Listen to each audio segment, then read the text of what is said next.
On a freezing winter morning, a frightened little girl hid on a porch, whispering, "Please don't tell her I'm here." When a lonely millionaire stopped to help, he uncovered a truth that would change both their lives forever. Because sometimes saving a child means confronting the past you tried to escape. Portland had a strange kind of silence when it snowed. Not the peaceful kind, the heavy kind. The kind that made every sound feel louder than it should be. That morning, the sky hung low and gray above the neighborhood. Snow drifted slowly across the quiet street, settling on porches and rooftops like a thin white blanket. Most people were still inside, warm, safe, but not everyone. Behind a cracked wooden flower pot on the porch of a small craftsman house, a little girl sat curled into herself. She couldn't have been older than 6. Her thin hoodie was soaked through. Her bare knees were red from the cold. Snow clung to her tangled brown hair. She pressed both arms tightly around her stomach, trying to stop the shaking. But it wasn't only the cold that made her tremble. A small cut on her wrist had soaked through the sleeve of her hoodie, darkening the fabric. She wiped it quickly. Not because it hurt, because she didn't want anyone to notice. The girl kept glancing at the driveway every few seconds, waiting, listening, praying the car wouldn't come back. Then footsteps approached through the snow. Crunch, crunch. A tall man walked slowly down the sidewalk, a Labrador trotting beside him. Cole Harrington walked this route every morning. Same street, same silence, same routine. Routine was easier. Routine meant he didn't have to think about the life he had lost 3 years ago. Rusty suddenly stopped. The dog's ears lifted.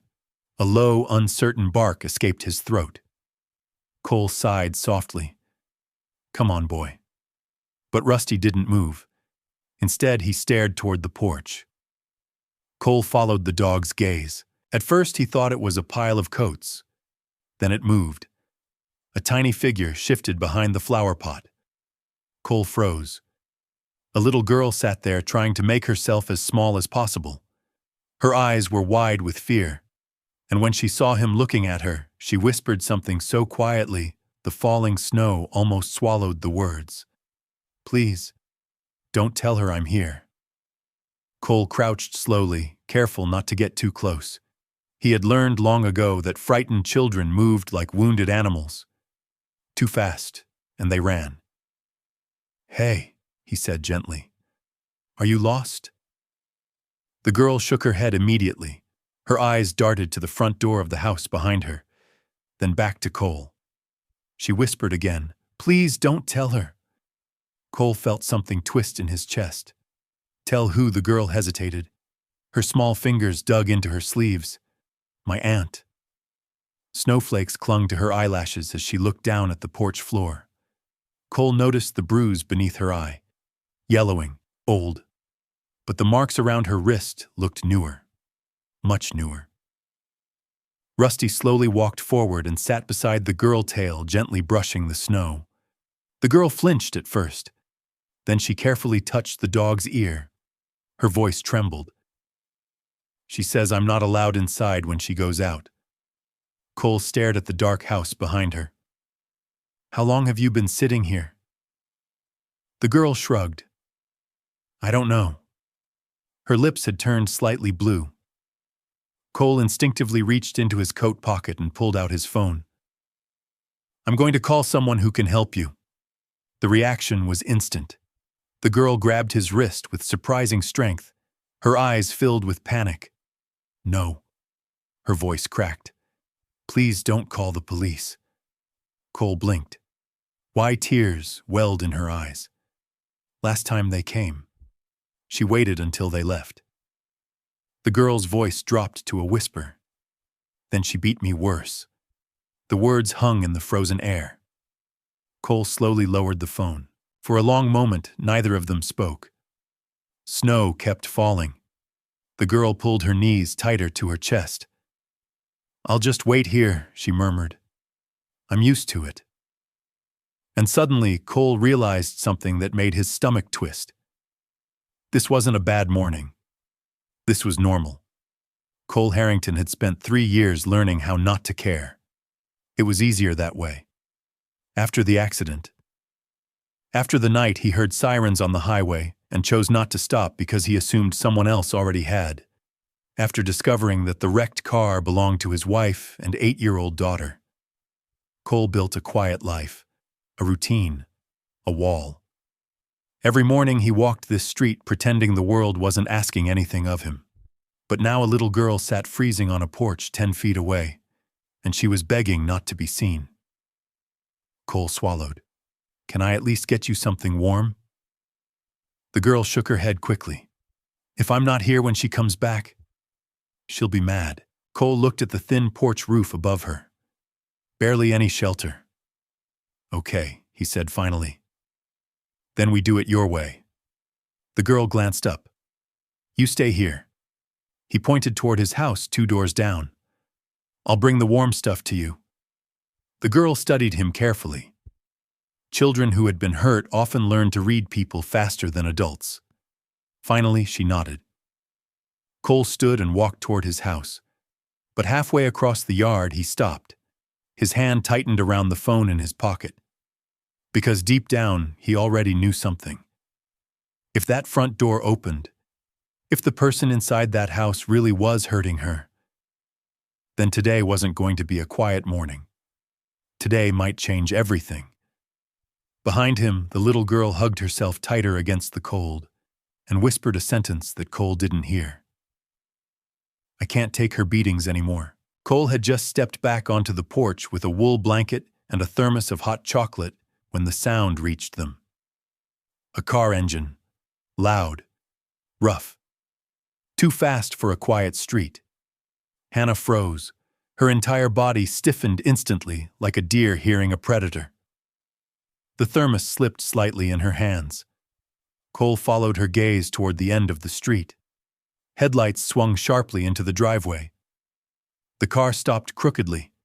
Music thumped from inside the vehicle before the engine cut. 2 men climbed out first, laughing loudly. One nearly slipped on the icy driveway. They smelled of smoke and alcohol even from across the street. Then the passenger door slammed. A woman stepped out. Mid-30s. Heavy makeup smeared under tired eyes. A cheap faux fur coat hung loosely around her shoulders. Tanya Brooks, Hannah's aunt. Hannah's fingers tightened around the blanket. Her breathing turned shallow. "No. No. No." Cole saw the fear before he even saw the woman's face clearly. Tanya staggered slightly toward the house, fumbling with her keys. One of the men laughed. "Your kid's still outside," Tanya rolled her eyes. "That brat knows the rules." She shoved the door open. Then her eyes landed on the porch. On Hannah. Her expression changed instantly. "What the hell do you think you're doing out here where people can see you?" Hannah shrank backward. "I'm sorry, I was just cold." Tanya stormed across the porch. "You trying to make me look bad?"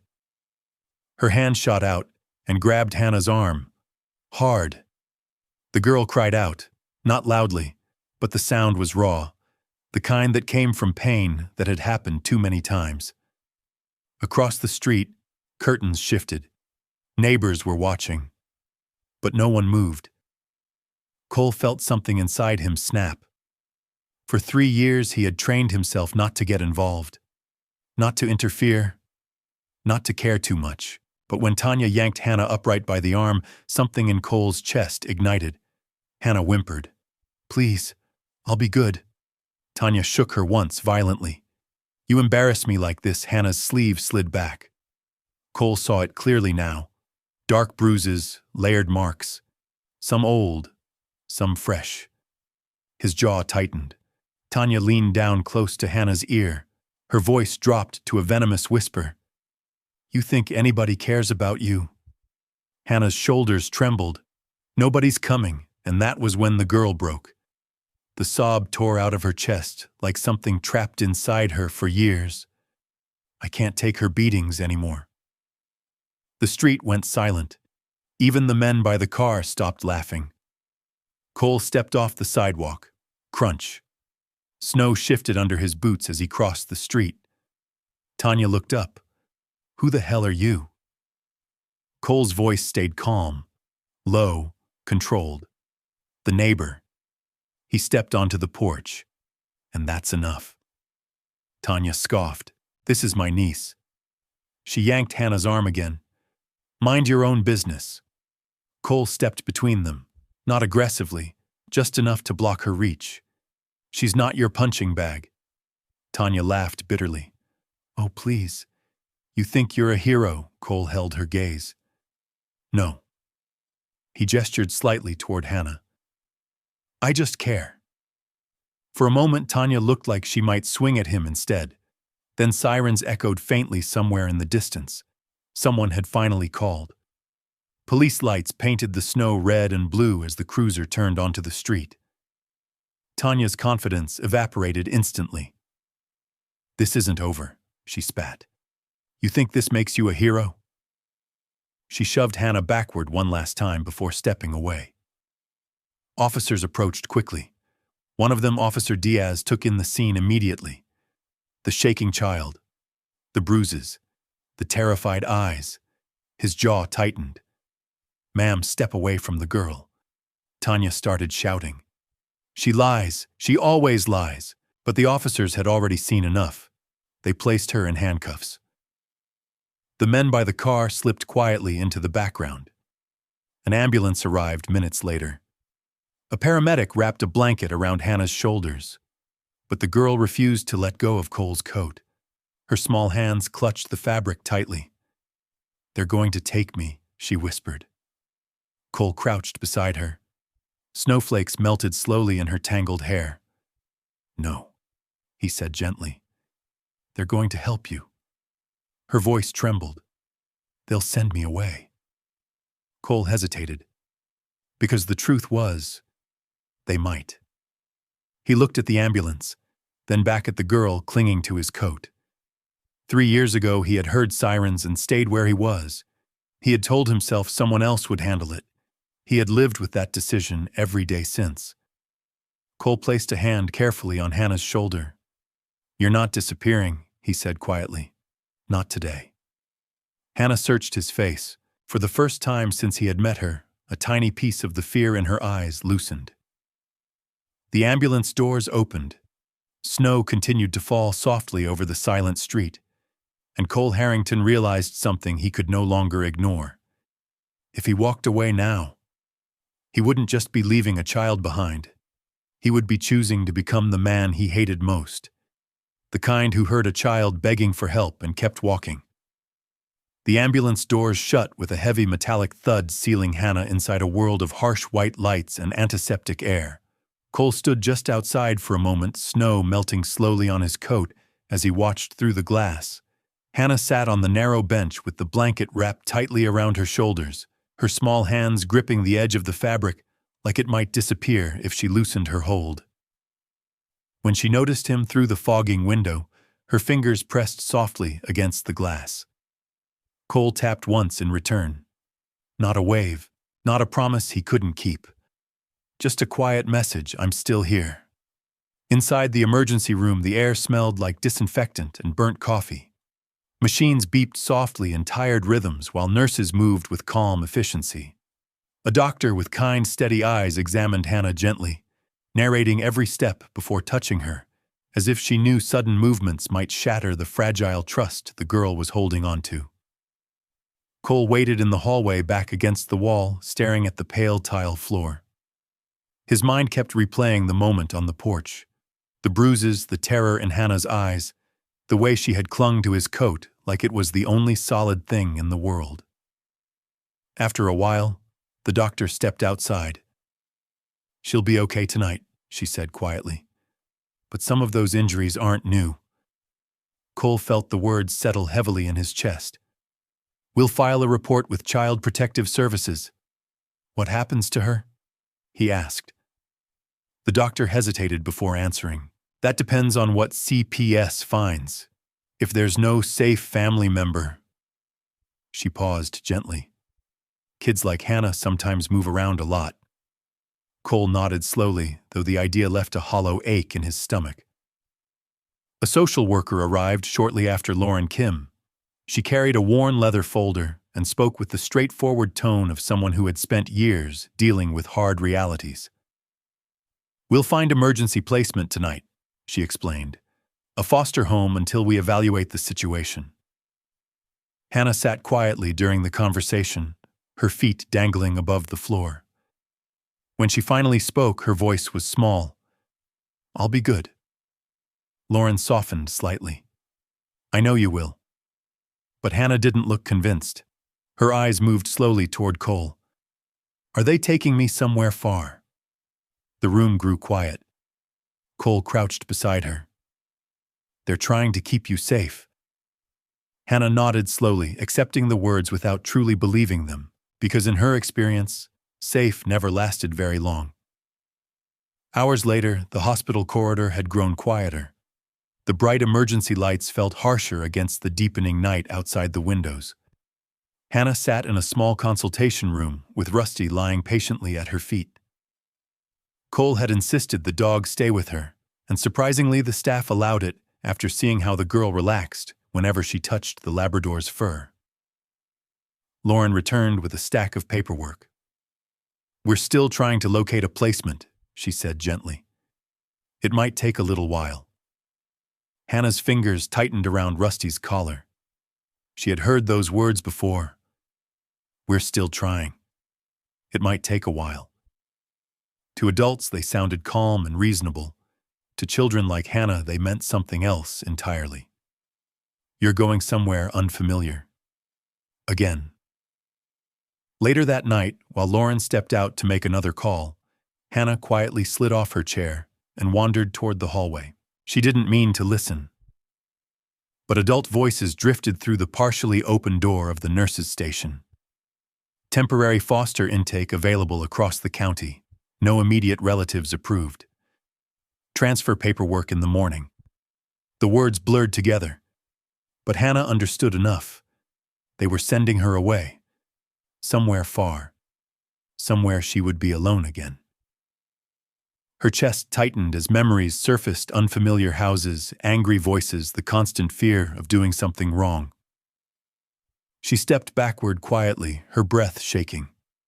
When Cole returned a few minutes later with 2 cups of hot chocolate, he found her standing near the window, staring out into the snowy parking lot. "Hannah." She didn't turn around. "They're sending me away," she whispered. Cole set the cups down. "They're just trying to find somewhere safe. That's what they always say." Her voice cracked. "And then nobody comes back." For a moment, Cole didn't know what to say, because the truth was, the system wasn't always gentle, and sometimes children like Hannah did disappear into it. Near midnight, the hospital had grown nearly silent. Most of the staff had changed shifts, and the long corridors were filled with the soft hum of fluorescent lights. Cole stepped outside briefly to take a phone call from his lawyer, leaving Rusty sleeping beside Hannah's chair. When he returned 5 minutes later, the chair was empty. Rusty stood up immediately, ears alert. Hannah, no answer. Cole's chest tightened. He moved quickly through the hallway, scanning each corner. The front entrance doors slid open automatically as he approached. Outside, snow drifted gently through the cold night air. And there at the far edge of the parking lot, he saw a small figure walking toward the street. Hannah, the girl, stopped. Slowly, she turned around. Her face was streaked with tears. "I didn't want them to take me somewhere else," she said quietly. Cole walked toward her carefully, his boots crunching softly in the snow. "Running away won't keep you safe." Hannah wiped her face with her sleeve. "It's better than being sent away again." Cole knelt in front of her. 3 years ago, he had chosen distance. He had chosen silence. But this time he spoke without hesitation. "You're not disappearing." Hannah looked up at him. "How do you know?" Cole held her gaze. "Because if they try to send you somewhere else." He paused, the decision forming fully for the first time. "Then you're coming home with me." For the first time that night, the fear in Hannah's eyes loosened just a little. Snow continued falling quietly around them. And somewhere deep inside, Cole Harrington realized something undeniable. This story wasn't over. In fact, it had only just begun. Morning arrived quietly over Portland, but the quiet didn't last long. By the time Cole drove Hannah home from the hospital, something had already begun spreading beyond the small street where everything started. A neighbor's phone video, shaky, filmed from behind a curtain, had captured part of the confrontation on the porch. The moment when Hannah cried, "I can't take her beatings anymore." The moment Cole stepped between her and Tanya. By sunrise, the clip had already traveled across social media, and by mid-morning, news vans were parked outside Cole Harrington's office building downtown. Reporters stood in the cold, holding microphones, their voices carrying across the sidewalks as they repeated the same headline with different tones of curiosity and suspicion. Millionaire CEO steps in to rescue abused child. Some called him a hero. Others asked harder questions. Why would a wealthy man suddenly take responsibility for a child he had never met before? Was this compassion or something else? Inside the quiet glass house 2 streets away from the porch where it began, Hannah sat carefully at the kitchen table while Rusty lay across her feet like a living blanket. She held the warm mug Cole had poured her, but barely drank. The house felt enormous to her, every sound echoing softly through rooms that had once been silent for years. Cole stood near the window, looking at the phone in his hand as it buzzed again and again. Messages from colleagues, investors, board members, some supportive, some cautious. One from his lawyer simply read, "Turn on the news." Cole didn't. Instead, he looked back toward the kitchen table where Hannah sat trying to make herself small again, exactly the way she had on the porch. He realized something important in that moment. The story had left the street. It had entered the world, and the world was rarely gentle with complicated truths. Hannah finally spoke without looking up. "Are they mad at you because of me?" Cole crossed the room and sat down across from her. "No," he said quietly. "People are just curious." She nodded slowly, though her fingers tightened around the mug. "Whenever adults get curious," she whispered, "kids like me usually end up somewhere else." Cole didn't answer immediately, because deep down he knew something she didn't yet. The world had started watching, and once the world started watching, everything became harder. 2 days later, the first legal notice arrived. It came in a plain envelope delivered by courier just after noon, the kind of envelope that carried quiet but serious consequences. Cole opened it slowly at the kitchen counter, while Hannah colored on a sheet of paper beside Rusty. The document was brief but sharp in its meaning. Tanya Brooks had hired a public defender and filed a motion to contest emergency custody. She was claiming the entire situation had been exaggerated. According to her statement, Hannah was a troubled child, prone to lying and running away, and Cole Harrington had interfered with a family matter that was none of his business. Cole read the page twice, feeling the tension gather slowly in his shoulders. Across the table, Hannah looked up, sensing the change in the room, the way children often do before adults say a word. "What happened?" she asked quietly. Cole folded the paper. "Your aunt wants the court to review what happened." Hannah's crayon stopped moving. For several seconds, she didn't say anything at all. Then she asked the question that had clearly been living in her mind since the hospital. "Does that mean I have to go back?" Cole walked around the table and knelt beside her chair. "No one is sending you anywhere today," he said gently. But even as he spoke, the reassurance he knew the next few weeks could become complicated. Tanya might not have much credibility, but the legal system was designed to examine every possibility. And now there was another complication, the media attention surrounding him. Late that afternoon, Cole's lawyer, Avery Grant, arrived at the house carrying a tablet and a tight expression. "You've become a headline," she said bluntly. "Some people love the story. Others think it looks strange." She placed the tablet on the counter. A news panel discussion filled the screen. One commentator was saying, "We should ask why a wealthy man suddenly wants guardianship of a child he isn't related to." Avery lowered the volume. "They're going to question your motives," she continued. "Publicly." Hannah was sitting quietly on the couch nearby, pretending to watch Rusty play with a toy, but clearly listening to every word. Cole looked at Avery calmly. "Then we answer the questions." Avery studied him carefully. "Cole, this could become a legal fight." He glanced toward the small girl on the couch, who had begun drawing again, her crayon moving slowly across the paper. "Then we fight," he said. That night, the house grew quiet earlier than usual. Rain had replaced the snow outside, tapping softly against the tall windows of the living room, while the city lights shimmered faintly across the wet pavement. Hannah had been quieter than normal since Avery's visit. She ate dinner politely, thanked Cole twice, and even laughed when Rusty slid across the kitchen floor chasing a tennis ball. But there was a distance behind her eyes now, the careful distance of a child preparing herself for disappointment. Around midnight, Cole woke to a sound in the hallway. Not loud, just the soft creak of a floorboard. He sat up immediately. The house had been silent for years before Hannah arrived. He knew every sound it could make. He stepped into the hallway and saw a small figure near the front door. Hannah stood there with her repaired backpack slung over one shoulder. Her shoes were already on. She froze when she saw him. For a moment, neither of them spoke. Rain continued tapping against the windows. Finally, Cole said softly, "Where are you going?" Hannah looked down at the floor. "I heard your lawyer," she whispered. "You're going to have problems because of me." Cole leaned against the wall, crossing his arms gently instead of blocking the door. "So your solution is to run away?" She nodded once. "If I leave before the court decides, then nobody has to argue about me." The words were simple, but they landed heavily in the quiet house. Cole walked slowly toward her until he stood only a few feet away.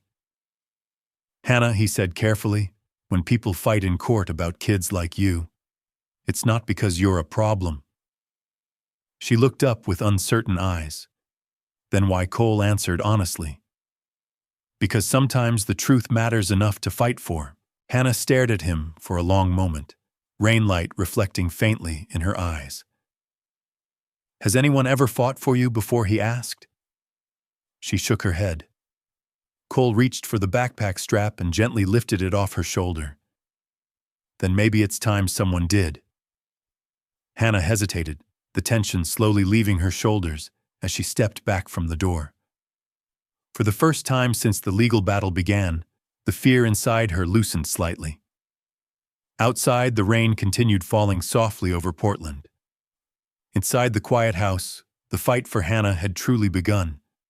The courthouse in downtown Portland felt colder than the winter streets outside, not because of the weather, but because of the tension that lived inside its walls. Cole Harrington stood near the long wooden bench outside courtroom 4B, hands resting calmly in the pockets of his coat, while reporters whispered a few yards away. Cameras had followed him from the parking garage to the courthouse entrance, their flashes cutting through the gray morning like lightning. The story had grown larger than anyone expected. Millionaire CEO seeks custody of abused child had become the headline of the week, and with headlines came speculation, debate, and strangers forming opinions about lives they had never witnessed. Cole had ignored them all. He had learned long ago that noise from the outside world rarely helped the truth speak any clearer. Inside the courtroom, the atmosphere was quieter, but no less intense. The polished wood benches were nearly full. A few reporters sat in the back rows, notebooks ready. Lauren Kim from Child Protective Services sat beside a stack of documents near the witness stand. At the opposite table sat Tanya Brooks, her expression tight with resentment, as she whispered with her public defender. Her eyes moved repeatedly toward Cole with a look that mixed anger and humiliation. To her, this entire situation had become an insult. Hannah sat beside her court-appointed child advocate near the front row. She wore a small blue sweater that Cole had bought the night before, her hands folded carefully in her lap, while Rusty waited outside with a volunteer from the courthouse security office. Hannah had insisted the dog stay close to the building even if he couldn't come inside the courtroom. Cole understood why. Rusty had become the one constant presence that made the world feel less threatening. When the bailiff finally called the room to order, the quiet deepened instantly. Judge Morrison entered with the slow authority of someone used to carrying heavy decisions.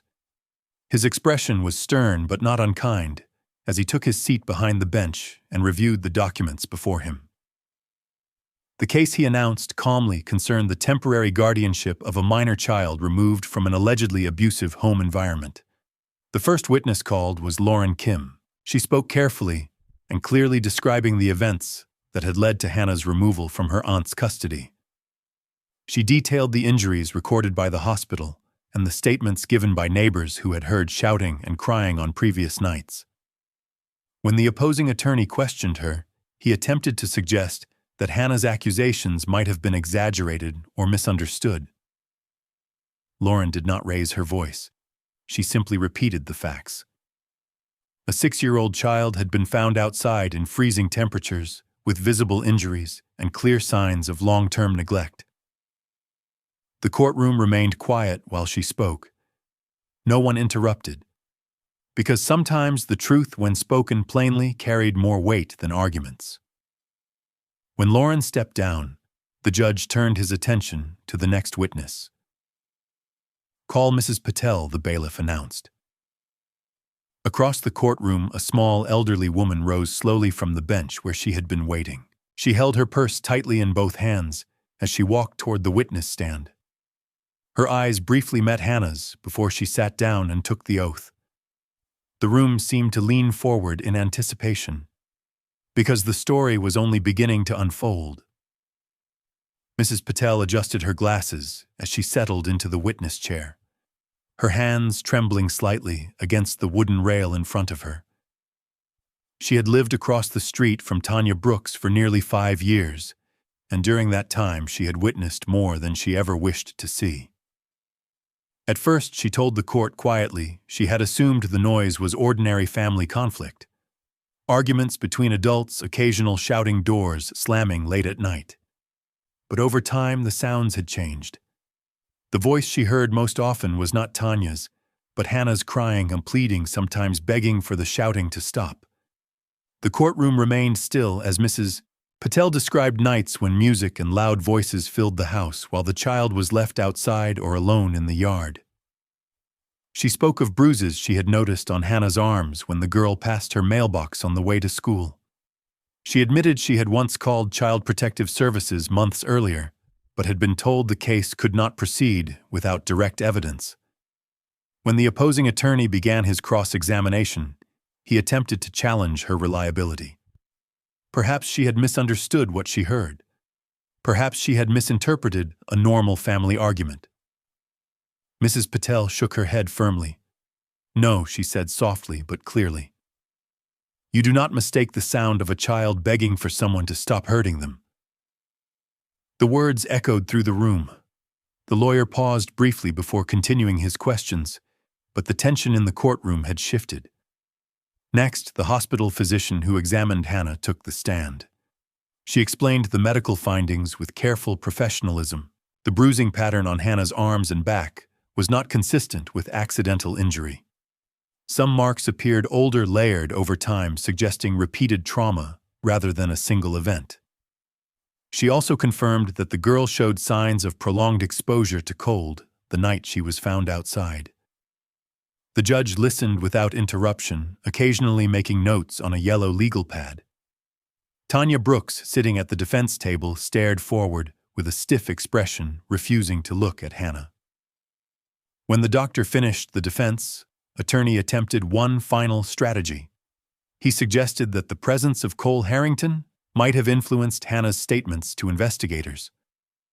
"Children sometimes repeat what adults want to hear," he argued carefully. But the doctor responded calmly. "Children who have been harmed often hesitate to speak at all." When she stepped down, the room fell into a moment of silence. Judge Morrison glanced toward the prosecution table. "Call the next witness."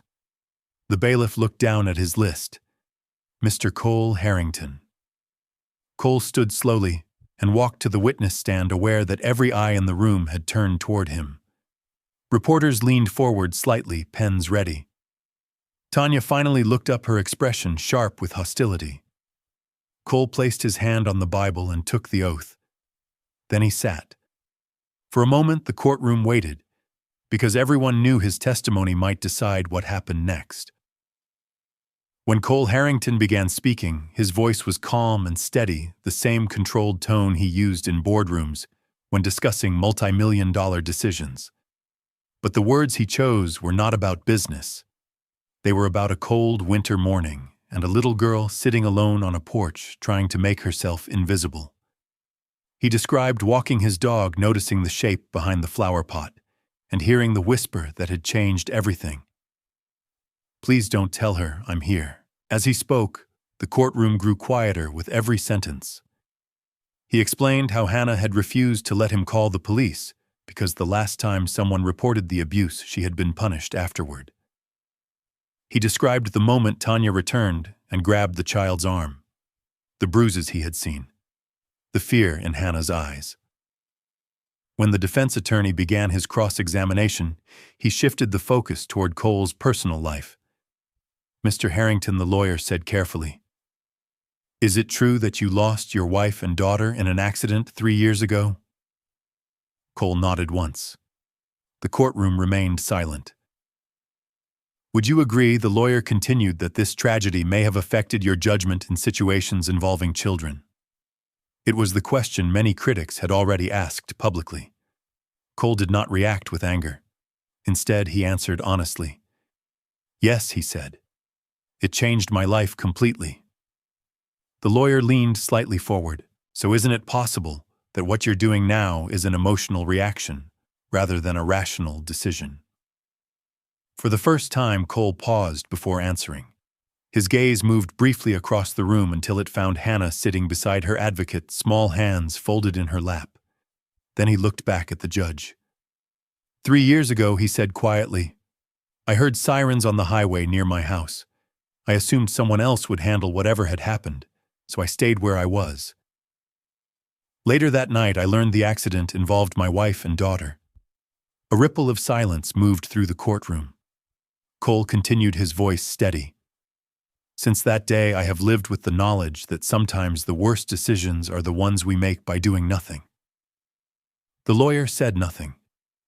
Judge Morrison removed his glasses, briefly studying the man before him. "And what exactly are you asking this court to allow?" the judge asked. Cole answered without hesitation. "The chance to give Hannah a safe place to live while you determine what happens next." The judge looked toward the child sitting quietly in the front row. "And are you prepared for the responsibilities that come with that?" Cole nodded. "Yes, Your Honor." For several seconds, the courtroom remained completely still. Then Judge Morrison placed his glasses back on and spoke the words everyone had been waiting to hear. "This court will grant temporary guardianship to Mr. Harrington pending continued review by Child Protective Services." Hannah's breath caught sharply as the meaning of the decision settled over the room. Cole exhaled slowly for the first time in what felt like days. But as the gavel struck the wood of the bench, it was clear that the story was far from over. It had only entered its next chapter. The first morning after the court's decision arrived quietly, almost cautiously, as if the house itself wasn't quite sure how to behave. For 3 years, the glass-walled home at the end of the street had existed in careful silence. Cole Harrington had grown used to that silence. It had become a kind of armor around him, protecting him from memories that still felt too sharp to touch. But that morning, the silence broke in small, unexpected ways. A soft creak from the hallway, the faint sound of footsteps that were lighter than his own, the clumsy thud of Rusty's tail hitting the wall as the dog wagged enthusiastically beside someone much smaller. Cole stood in the kitchen pouring coffee when Hannah appeared in the doorway, wearing the oversized sweatshirt he had given her the night before. The sleeves hung far past her hands, but she didn't seem to mind. She hovered near the doorway, as if unsure whether she was allowed to enter fully. "Good morning," Cole said gently. Hannah nodded, but didn't speak right away. Her eyes moved carefully around the room, taking in details she hadn't noticed the night before. The tall windows, the quiet furniture, the framed photograph near the sink. When her gaze landed on the picture, she hesitated. It showed a smiling girl about 8 years old holding an ice cream cone that was melting down her wrist. Cole noticed Hannah studying it and walked over slowly. "That's Maddie," he said softly. "My daughter." Hannah looked down quickly, worried she had asked a question she wasn't supposed to ask. "She looks happy," the girl whispered. Cole nodded. She was. The moment lingered quietly before Rusty nudged Hannah's leg with his nose, demanding attention. The dog's interruption broke the tension, and Hannah knelt to rub his ears. For the first time since entering the house, a small smile appeared on her face. Later that afternoon, Cole showed her the room she could use while CPS completed their review. The room had once been an office, but he had cleared the desk away and placed a small bed beside the window. Hannah stood in the doorway looking uncertain. "Is this really mine?" she asked. Cole nodded. "For as long as you need it." Hannah stepped inside, slowly touching the blanket, as if testing whether the moment was real.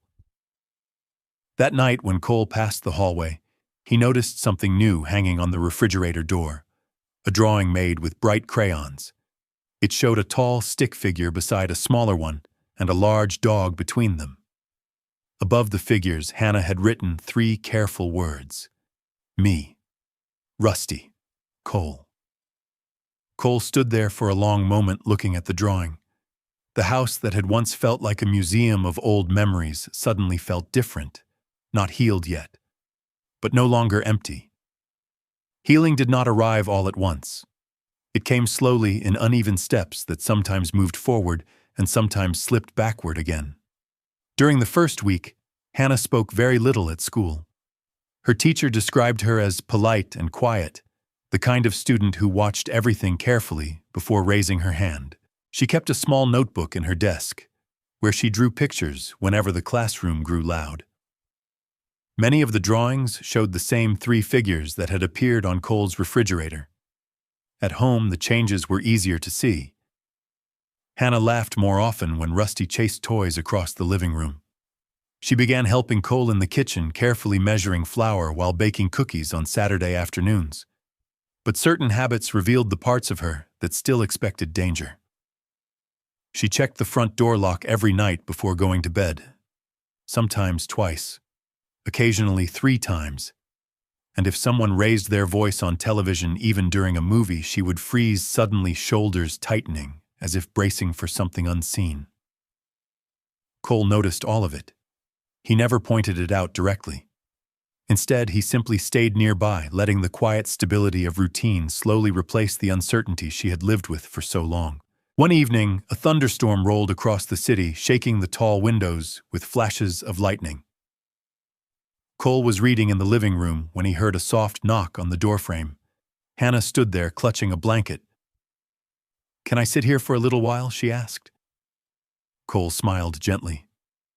"Of course." She curled up on the couch beside Rusty, pulling the blanket around her shoulders as thunder rolled through the distance. After a few minutes, she spoke again. "Did your daughter get scared during storms?" Cole looked at the rain streaking down the glass. Every time he said, "She used to sit in the hallway until it passed." Hannah nodded thoughtfully. "That sounds like a good idea." For a moment, neither of them said anything else. Then Hannah leaned against Rusty and whispered something so quietly, Cole almost didn't hear it. "Thank you for not sending me away." Cole didn't answer right away. He simply watched the storm move slowly across the sky, realizing that some kinds of trust took time to grow. But when they did, they changed everything. Spring arrived gradually in Portland, replacing the gray snow clouds with pale sunlight. that reflected softly across the wet streets. By March, the neighborhood looked different. Small flowers pushed through the thawing soil along the sidewalks, and the air carried the quiet promise of warmer days ahead. Inside the glass house at the end of the street, Hannah's presence had begun to reshape daily life in ways that neither she nor Cole fully expected. The refrigerator door had filled with more drawings, bright crayon pictures of dogs, houses, and people holding hands. One afternoon, Hannah came home from school carrying a folded flyer from her teacher. She sat at the kitchen table while Cole prepared dinner and carefully smoothed the paper flat. "What's that?" he asked. "Our class concert," Hannah said, tracing the words with her finger as she read. "Families are invited."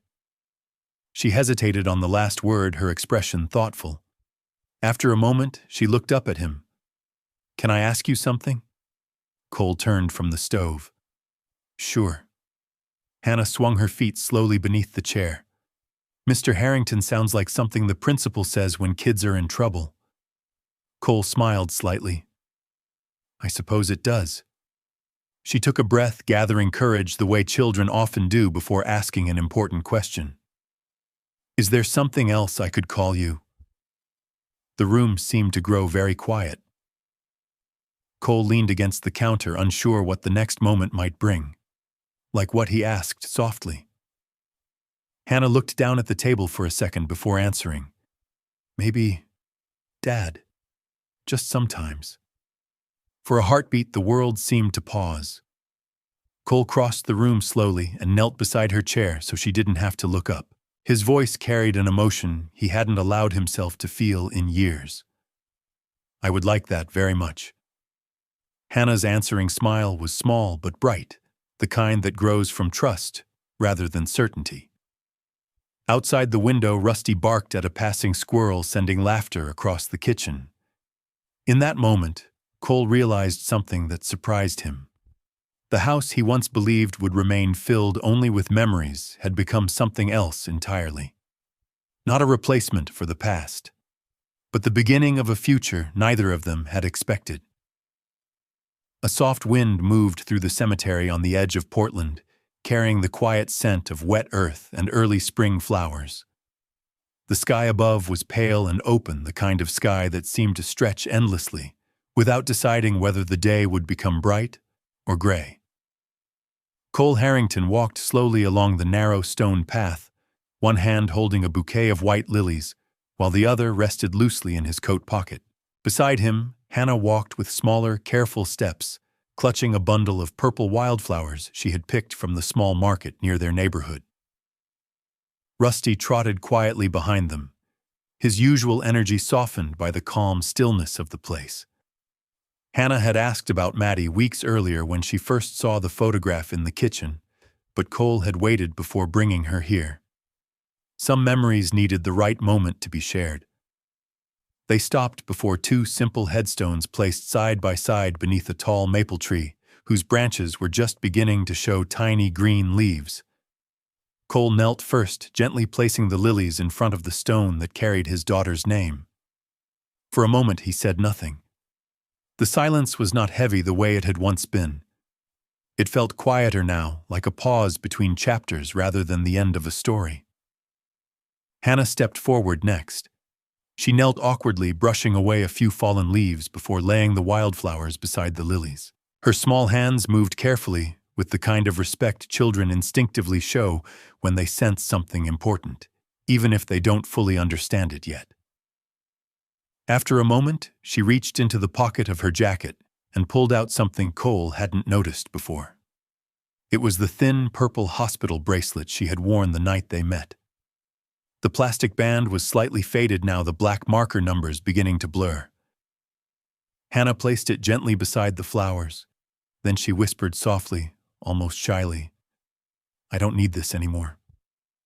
Cole watched quietly, unsure what she would say next. Hannah looked at the headstone and spoke again, her voice barely louder than the wind. "Thank you for sharing your dad with me." The words landed gently in the air between them. Cole felt his throat tighten, the familiar ache of loss mixing with something warmer he had not expected to feel again. When Hannah stood, she slipped her small hand into his without hesitation. They walked back down the stone path together, leaving the flowers behind beneath the quiet maple tree. For the first time in years, the past felt less like a weight and more like a memory carried forward. Weeks passed quietly after the visit to the cemetery, each day settling into a rhythm that slowly turned the unfamiliar house into something that felt more like home. Spring sunlight filled the tall windows most mornings, now warming the hardwood floors and chasing away the last traces of winter's gray silence. Hannah's presence had changed the space in ways Cole never anticipated. There were sneakers by the door, a pink backpack hanging from the hallway hook, and crayon drawings covering nearly half the refrigerator. Rusty had claimed the living room rug as his personal kingdom, though he followed Hannah everywhere she went like a loyal guardian. One evening, while the smell of freshly baked cookies filled the kitchen, Hannah sat at the table carefully decorating one with far too many chocolate chips. Cole watched her with quiet amusement while wiping flour from his hands. "That one might break the record," he said, nodding toward the overloaded cookie. Hannah giggled softly. "Rusty doesn't mind." Rusty wagged his tail in immediate agreement. After a moment, Hannah grew thoughtful again, the way she often did when something important was turning in her mind. She looked up from the cookie and asked, "Do families have to look the same to be real?" Cole paused, slightly surprised by the question. "What do you mean?" Hannah shrugged, tracing circles on the table with her fingertip. "Some kids at school say families are supposed to have moms and dads and kids that all match." Cole considered the words carefully before answering. "Families are people who choose to take care of each other," he said finally. "Sometimes that looks different for everyone." Hannah nodded slowly, as if weighing the idea in her head. Then she smiled suddenly, the kind of smile that arrived without warning. "Good," she said. Cole raised an eyebrow. "Why good?" Hannah slid off the chair and walked over to him. She wrapped her arms around his waist in a quick, shy hug before looking up at him with bright, certain eyes. "Because I think ours works just fine." Cole laughed quietly, pulling her into a gentle embrace while Rusty circled excitedly around their legs. Outside the window, the last colors of sunset faded into evening, but inside the kitchen, the light remained warm. Sometimes healing did not arrive with grand moments or dramatic declarations. Sometimes it appeared in the form of simple laughter, shared meals, and a small voice that finally believed it had found a place to stay. The porch where everything began looked different now. The winter snow had long since melted away, replaced by the soft green of early summer grass and the quiet hum of neighborhood life returning to normal. Cole stood there one evening, watching the sun sink slowly behind the row of houses across the street. The wooden railing was still the same. The old flower pot where Hannah had hidden that first morning still sat in the corner. But the memory of that cold winter day felt distant now, like something that belonged to another life. Behind him, the front door opened with a cheerful burst of noise. Dad Hannah's voice carried across the porch as she ran outside holding a sheet of paper above her head. Rusty followed close behind, barking enthusiastically. Cole turned, smiling as she handed him the paper. It was a drawing from school. 3 figures stood in front of a bright yellow house beneath a wide rainbow. One figure was tall, one was small. A large brown dog stood proudly between them. Above the picture, Hannah had written 4 simple words in careful letters. "Our family." Cole studied the drawing for a long moment before handing it back to her. "That's a pretty good artist," he said. Hannah beamed proudly. "My teacher says I'm getting better every day." She ran back inside to tape the drawing beside the others on the refrigerator. Cole remained on the porch for a moment longer, looking out across the quiet street where he had once nearly walked past a child who needed help. 3 years earlier, he had believed his life had ended the night he lost his wife and daughter. But standing there now, listening to Hannah laugh inside the house, he understood something different. Life did not always rebuild itself the way we expected. Sometimes it grew again in places we never planned to look. Cole stepped back inside and closed the door behind him. The house was no longer silent. Hannah's laughter echoed through the hallway, while Rusty's tail thumped against the wall and the smell of cookies drifted from the kitchen. Warm light filled every room, and for the first time in years, Cole Harrington no longer felt like he was living inside the shadow of what he had lost. Because sometimes the world we are meant to save is much smaller than we imagine. Sometimes it is simply the child sitting quietly on a porch, hoping someone will finally notice. Cole looked toward the refrigerator where Hannah was proudly taping her new drawing beside the others. Then he smiled and said the words that now felt completely natural. "Dinner's ready, kiddo." And together they stepped into the life they had built, not from blood, but from choice, courage, and the simple decision to stay when someone needed them most. Did this story leave a lasting impression on you? We'd love to hear your thoughts. Leave a comment, rate it from 1 to 10, and tap the end screen to see another heartwarming story waiting for you. Don't forget to like, share, and subscribe, then tap the bell icon so you don't miss any new stories. Until our next story.